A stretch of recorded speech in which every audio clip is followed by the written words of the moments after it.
શિક્ષણનો પર્યાયવાચી શબ્દ છે માસ્ટર. બહુ સરસ શબ્દ છે. માસ્ટર એટલે જે માના સ્તર પર જઈ શકે એટલા માટે માસ્ટર કહેવાય. જે મા પોતાના બાળકને સંસ્કાર આપે, માના સ્તર પર જઈ એ વિદ્યાર્થીને પોતાનું બાળક માની અને એના જીવનનો ઘડતર કરે એ વિદ્યાર્થી છે. મા બાપ સંસ્કારનો પાયો ઉભો કરે. શિક્ષક ઇમારત છે.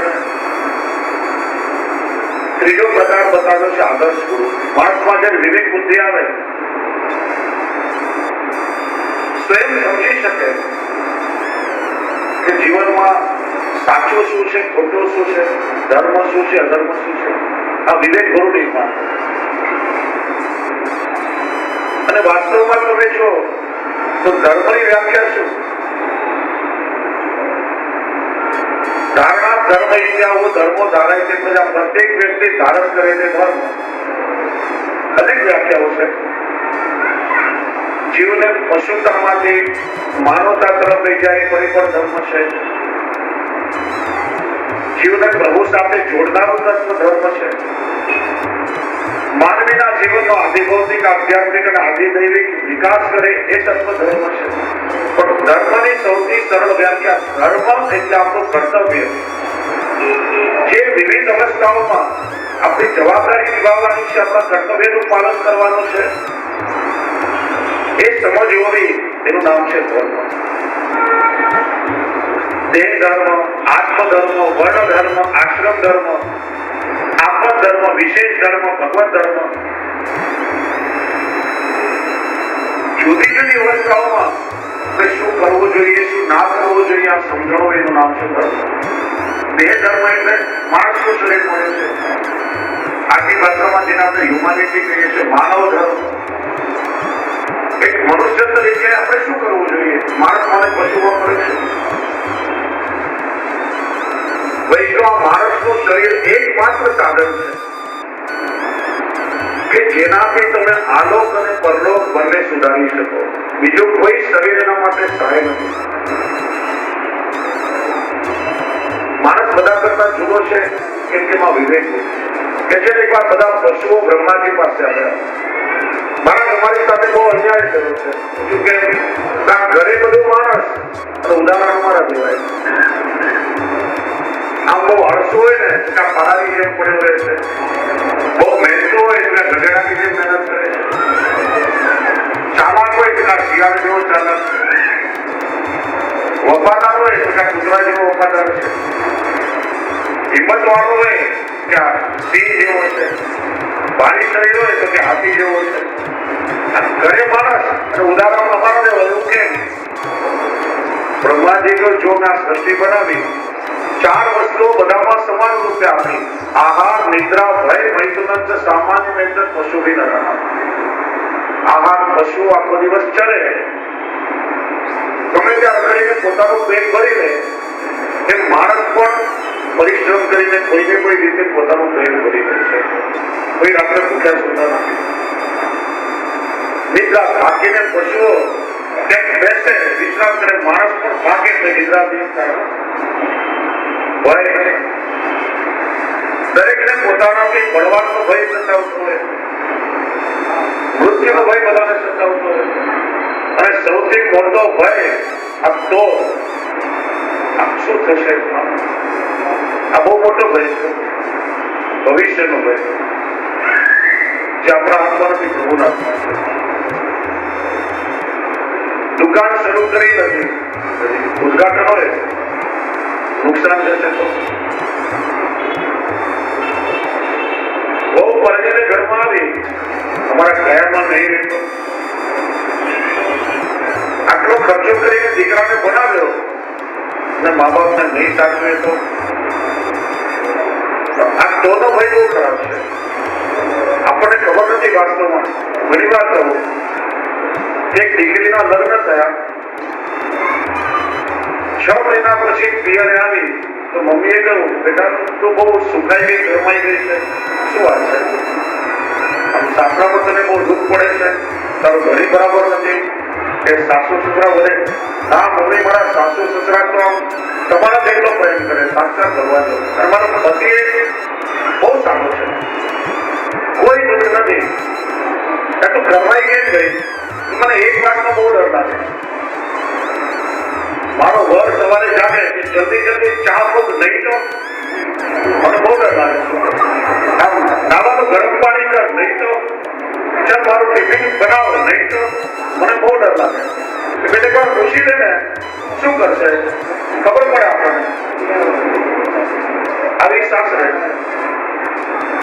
સવારે જાગી અને પતિ કે જલ્દી ચા મૂક નહીં તો શું કરશો? હું જાતે બનાવી દઈશ. દોનો બહુ ડરાવે. અને પશુઓ જે માણસ આ બધાને ભય તો હોય છે. આહાર નિદ્રા ભય. અને ચોથો પ્રજાની ઉત્પત્તિ જે પશુ કરે છે માણસ પણ પ્રજાની ઉત્પત્તિ કરે છે. તો માણસમાં અને પશુમાં ફરક શું? તો કહ્યું ધર્મો એકો અધિકો વિશેષ ધર્મેણ હીના પશુની સમાન. આ માણસને મેં વિવેક બુદ્ધિ આપી છે. બુદ્ધિથી માણસ વિચારશીલ છે.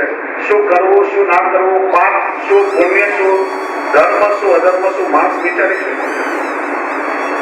આ માતા કહેવાય, આ પિતા કહેવાય, આ પત્ની છે, આ ભાઈ છે, બેન ચાર સંતાનો, આ ખાલી માણસમાં જ વિચાર શક્તિ છે, અન્ય પશુઓમાં નથી. અને માણસ વિચારશીલ છે એટલે એ પોતાની બુદ્ધિથી ધર્મ અધર્મનો ભેદ સમજી શકે.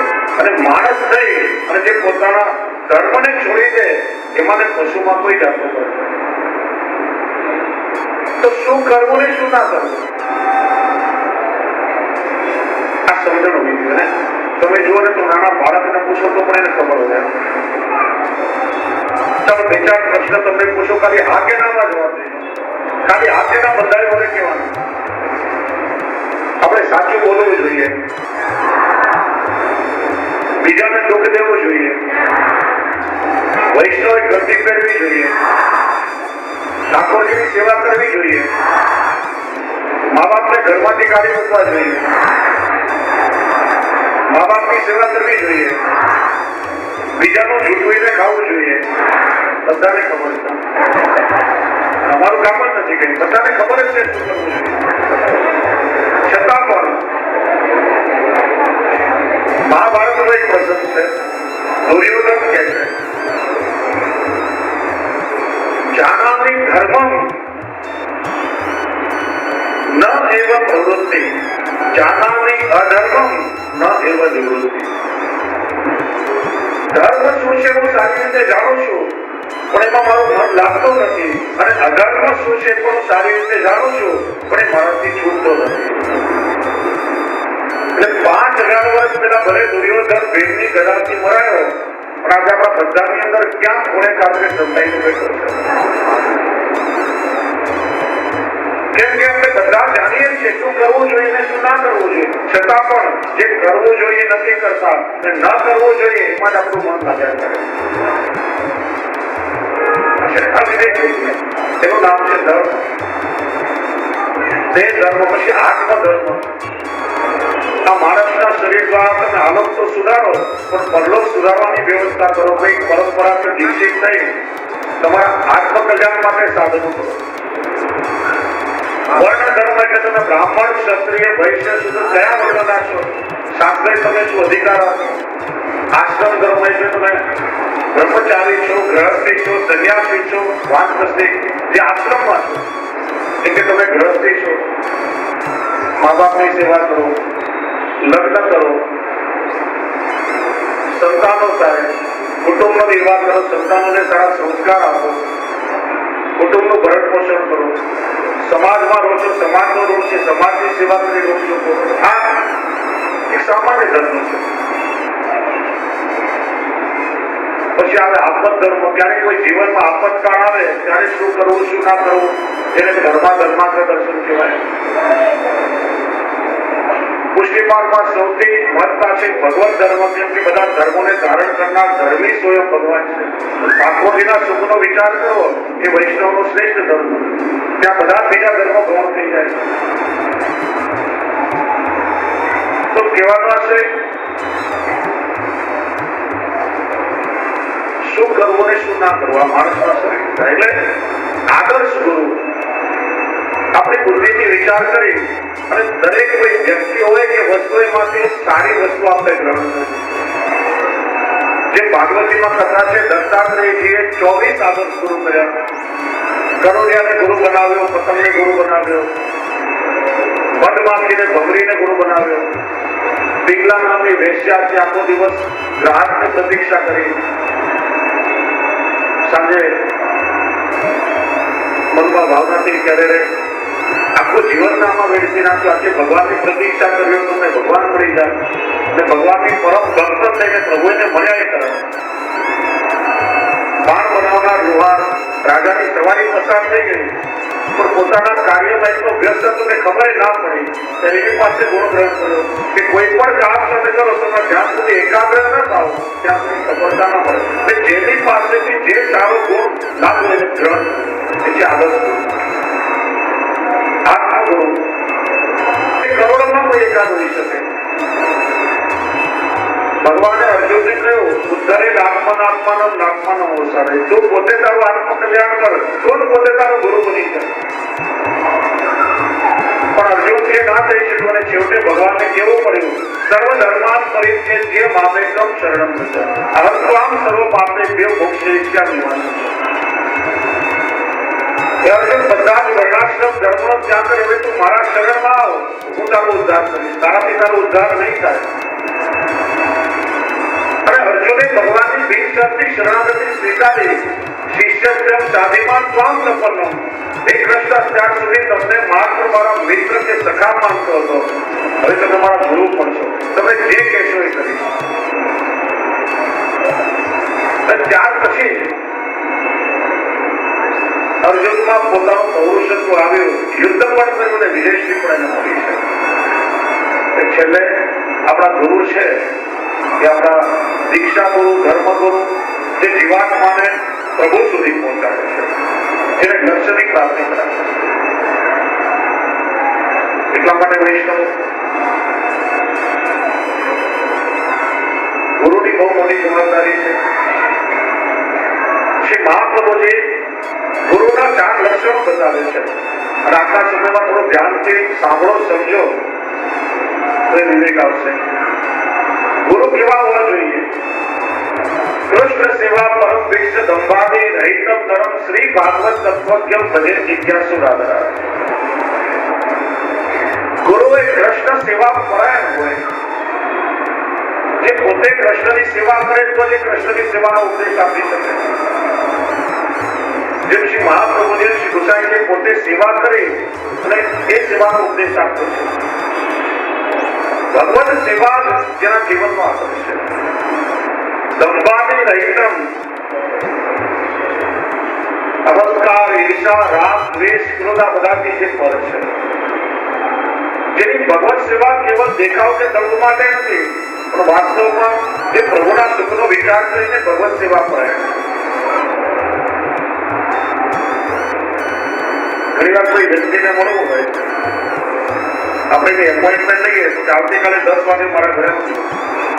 આપણે સવારે જઈએ 10 વાગે તો ઘરમાંથી આપણને જે દરરોજ આ ભાઈનો 9 થી 11 નો સમય સેવાનો છે. 9 થી 11 નો સમય સેવાનો હોય તો 11 વાગ્યા પછીનો ટાઈમ દેવો જોઈએ. પણ 10 વાગે પહેલાને ના બોલાવે તો સામેવાળાને ખબર કેમ પડે હું ઘરમાં સેવા કરું છું.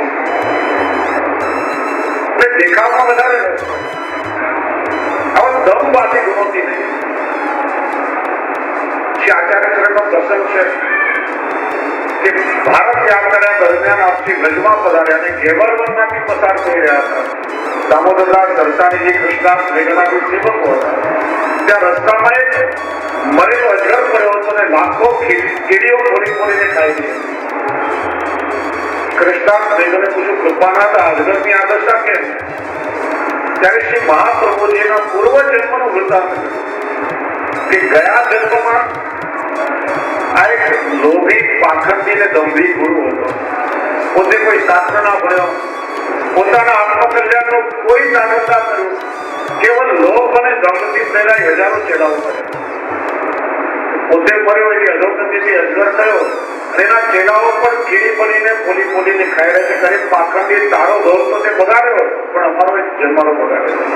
એની દશા ન થાય એટલા માટે શ્રી મહાપ્રભુજી સાવધાન કરે છે. નરમ, આ વિવેક પણ આજે થોડો સમજવો જોઈએ. નર શબ્દ નર વ્યક્તિવાચક પણ છે અને નર પુરુષવાચક શબ્દ પણ છે. ગુરુ એ પુરુષ પરંપરાનો આચાર્ય હોવો જોઈએ. શાસ્ત્રમાં આપણે ત્યાં હિન્દુ પરંપરામાં સ્ત્રીઓને યજ્ઞોપવિત દ્વારા દ્વિજત્વની પ્રાપ્તિ નથી. એટલે વેદોક્ત કે શાસ્ત્રોક્ત દીક્ષા દેવાનો અધિકાર અને વ્યાસપીઠ પર બેસીને વ્યાસ પદ્ધતિથી કથા કરવાનો અધિકાર સ્ત્રીઓને ક્યારે પ્રાપ્ત નથી. સ્ત્રીઓ કોઈ યજ્ઞ કાર્ય કરે તો પોતાના પતિની સાથે કરી શકે, સ્વતંત્ર અધિકાર નથી. કેમ કે યજ્ઞોપવિત નથી. સ્ત્રી ઉપદેશક હોઈ શકે, સંત હોઈ શકે, વ્યાખ્યાન કરી શકે, શિક્ષક હોઈ શકે, પણ દીક્ષા આપવાનો અને વ્યાસપીઠ પર બેસીને કથા કરવાનો અધિકાર ઘણી જગ્યાએ આજે સ્ત્રીઓ પરંપરાથી કથા કરી રહી છે. એમને રજસ્વલા ધર્મ પણ આવતો નથી. એ કથા સાંભળનારને ફળ તો ના મળે, ઉલટું પુણ્ય કર્મ હોય. વિવેક થોડો આપણી અંદર હોવો જોઈએ કે શું કરવું જોઈએ, શું ના કરવું જોઈએ. આપણે ત્યાં પણ આજે ઘણા ભોજીઓ કે બેટીજીઓ બ્રહ્મ સંબંધ આપે છે, ઠાકોરજીની સેવા પૂછાવી દે છે. એ પણ બિલકુલ અયોગ્ય પરંપરા છે. ગુરુ પરંપરામાં બે પરંપરાઓ સ્વીકાર્ય છે: ગુરુ શિષ્ય પરંપરા અને વંશ પરંપરા. ઘણા સંપ્રદાયોમાં ગુરુ શિષ્ય પરંપરા છે. ગુરુગાદી માટે કોઈ યોગ્ય શિષ્ય હોય તેનું જ્ઞાન, એની ગુણવત્તા, ક્વોલિફિકેશન આ બધું જોઈ અને ગુરુગાદી માટેનું ચયન થાય. એ પછી સંન્યાસી પરંપરામાં બ્રાહ્મણ, ક્ષત્રિય, વૈશ્ય કોઈ પણ વર્ણ હોઈ શકે. અને આજનું આનુવંશિક વિજ્ઞાન જીનેટિક સાયન્સ પણ એક વાર પોસ્ટપોન કરે છે કે અમુક પ્રકારના માણસના રોગ, સ્વભાવના દોષો, ઘણી બધી વસ્તુઓ સીધે સીધી રક્તબીજની પરંપરામાં હેરિડિટરી આનુવંશિક એની ઉતરે છે. જેમ કે કોઈને ડાયાબિટીસ હોય તો ડોક્ટરની હિસ્ટ્રી ચેક કરે તમારા પિતાને માતાને કોઈ હતું કે નહીં, કેમ કે એ વારસાગત રોગ હોય. ઘણા લોકો એવા છે. ઘણા સ્વભાવગત દોષો પણ વારસાગત મળતા હોય છે. એટલા માટે આપણે પુષ્ટિ માર્ગીય પરંપરામાં બંનેનું સાથે સ્વીકારીએ છીએ. શ્રી મહાપ્રભુજીની વંશ પરંપરામાં સર્વોત્તમ શ્રી ગુસાઈજી આજ્ઞા કરે છે, સ્વવંશેષતા પિતા છે સર્વ માર્ગ. શ્રી મહાપ્રભુજી પોતાનું અશેષ માર્ગને વંશમાં સ્થાપિત કર્યું અને વંશ પરંપરા પુત્રથી છે, પુત્રીથી નહીં. દીકરી પરણીને સાસરી જાય તો બીજાના વંશનો વર્ણન કરે. વંશ પરંપરા પુત્રથી છે. એટલા માટે પુરુષ પરંપરાનો આચાર્ય વ્યક્તિ હોય એ ગુરુ હોય. ચોથું બતાવ્યું શ્રી ભાગવત તત્વજ્ઞ. કેવલ ભાગવતની કથા કરનાર નહીં. આજે તો ઘણા લોકો કેસેટો સાંભળીને વ્યાસપીઠ પર બેસી જતા હોય અને ભાગવતના મૂળની ખબર ના હોય.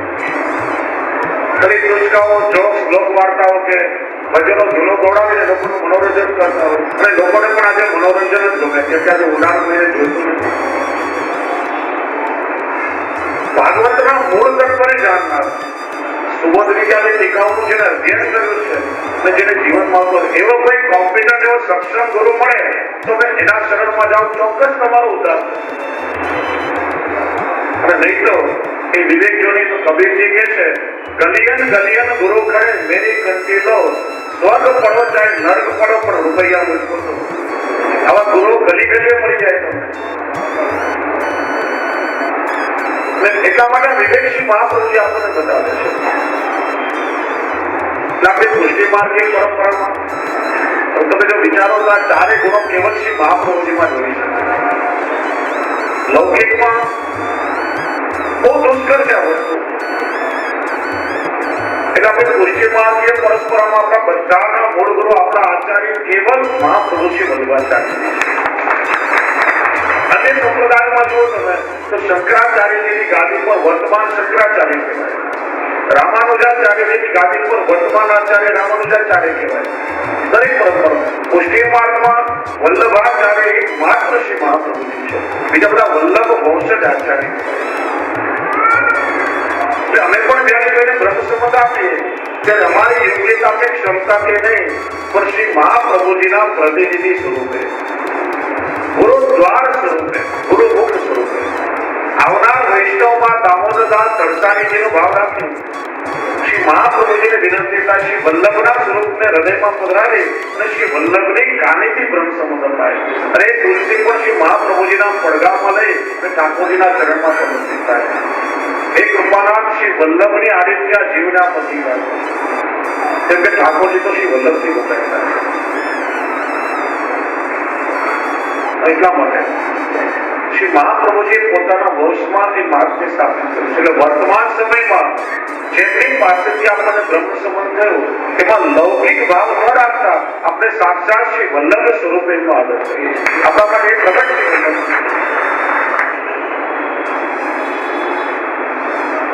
થોડા પ્રદોપને સમજવા જોઈએ કે અન્ય પરંપરાઓમાં શિષ્ય પોતાના ગુરુને ભગવત સ્મરણ કરાવે.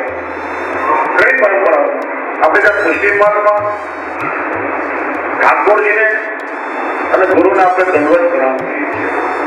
વૈષ્ણવ એકબીજાને જય શ્રી કૃષ્ણ કરે. ઘણા લોકો પૂછતા કે ગુરુને કેમ જય શ્રી કૃષ્ણ ના કહેવાય? આપણો જય શ્રી કૃષ્ણ વાડ નામનો પ્રાચીન ગ્રંથ છે જેમાં એનો વિસ્તાર થતા છે.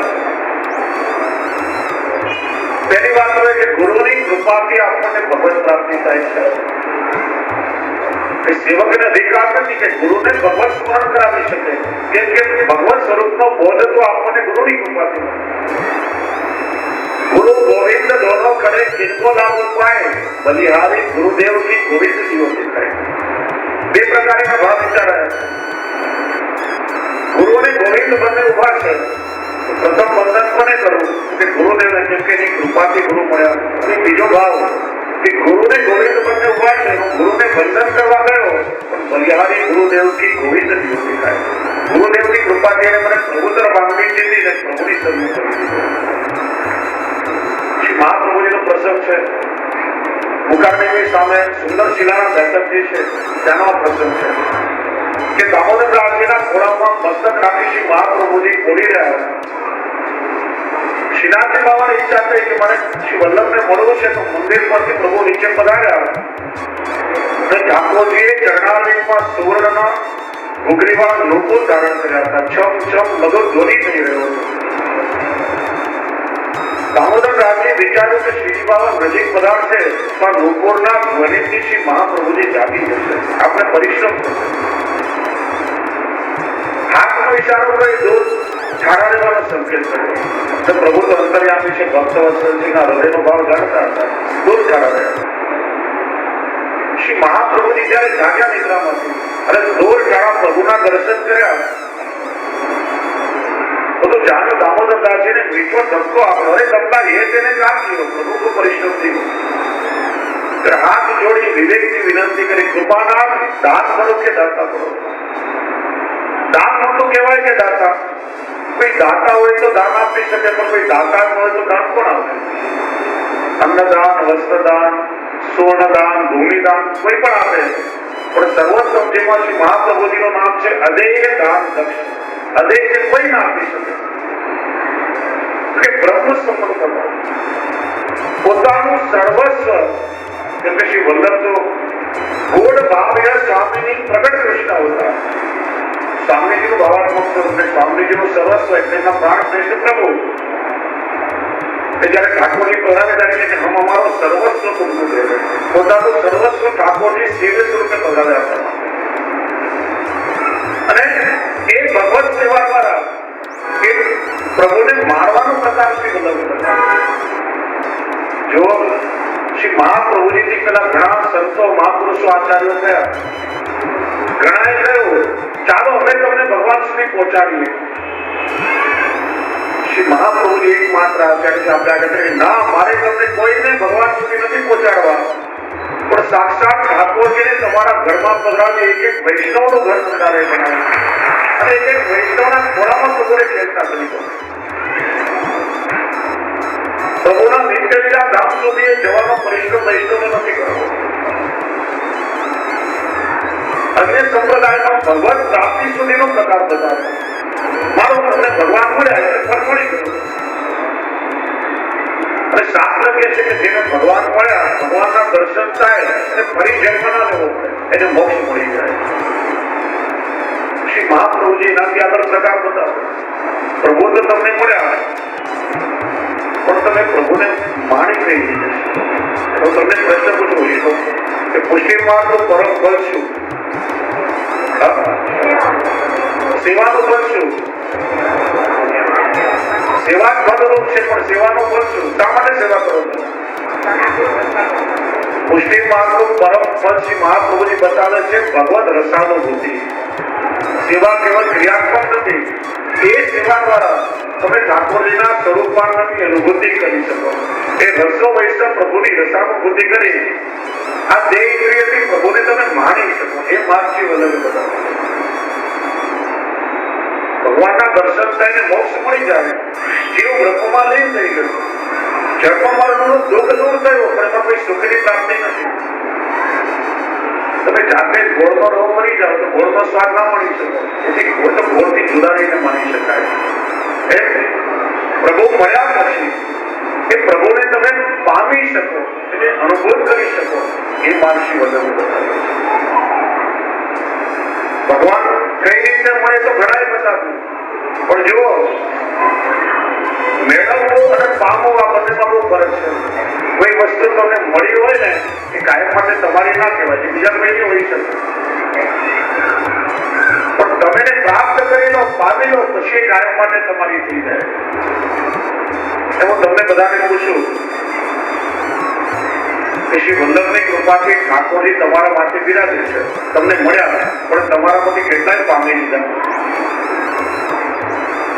ઠાકોરજીનો પ્રસંગ યાદ કરો. રાસ પંચાધ્યાયમાં લઘુરાસ પછી લઘુરાસ એટલે ગોપીજનોને ઠાકોરજી મળ્યા,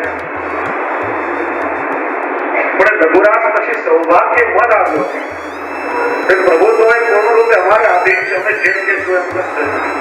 પ્રભુ જો રાસ આગળ કરવો હોય તો આપ અમને વિનંતી કરો, મારા ચરણમાં કરો. જ્યાં સૌભાગ્ય મનાવે ઠાકોરજી અંતર્ધાન થઈ જાય.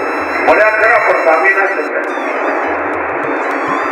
પછી જયારે જ્ઞાન થયું કે આપણા મતના કારણે પ્રભુ છોડીને ચાલ્યા ગયા, પછી પ્રભુને શોધવા નીકળ્યા, ગોપી ગીતનું ગાન કર્યું, નિસ્સાધન થયા, દીનતાપૂર્વક રુદન કરવા લાગ્યા. ત્યારે અંતરમાં બિરાજેલા ઠાકોરજી પ્રગટ થઈને મહારાજ થયો. પછી ગોપીઓએ પામી લીધા. પછી કાયમ માટે ઠાકોરજી નાખી ગયા. એટલે ઠાકોરજીને પામવાનો અને અનુભવ કરવાનો માર્ગ શ્રી વલ્લભે આપણને બતાવ્યો છે. એટલા માટે અદેય દાન દક્ષિણા શ્રી વલ્લભ છે. એનાથી મોટું દાન જગતમાં કોઈ ના આપી શકે. અને એટલા માટે શ્રી વલ્લભના ઋણને આપણે જીવનમાં ક્યારેય ના ચૂકવી શકીએ. પછી પ્રોટોકોલ આપણે સમજતા હતા કે ગુરુને જો તમે જય શ્રી કૃષ્ણ કરો તો આ ગુરુ જુદા છે અને ઠાકોરજી જુદા છે. ત્યાં ભેદ બુદ્ધિ આવે. સુરદાસજીને આપણે જોઈએ તો અંતિમ સમયમાં શ્રી ગુસાઈજી કૃપા કરીને દર્શન લેવા બોલાવે. સવા લાખ પદોની રચના કરવી. 1 લાખ પદો રચાઈ ગયા. ઠાકોરજીની આજ્ઞા છે લીલામાં પધારવાની. 25,000 પદોનો સંકલ્પ બાકી છે. ત્યાં સ્વયં શ્રીનાથજીએ પોતે 25,000 પદો પૂરા કર્યા. પુસ્તક ભર્યું તો 1.25 લાખ પદો. જેમાં 16 શામની છાપ આવી છે. શ્રી ગુસાઈજી દર્શન લેવા પધાર્યા. મેં કોઈએ પૂછ્યું કે સુરદાસજી તમે 1.25 લાખ પદોમાં શ્રીનાથજીના ગુણગાન ગાયા, પણ તમારા ગુરુ શ્રી વલ્લભના તમે શું ગુણ ગાયા?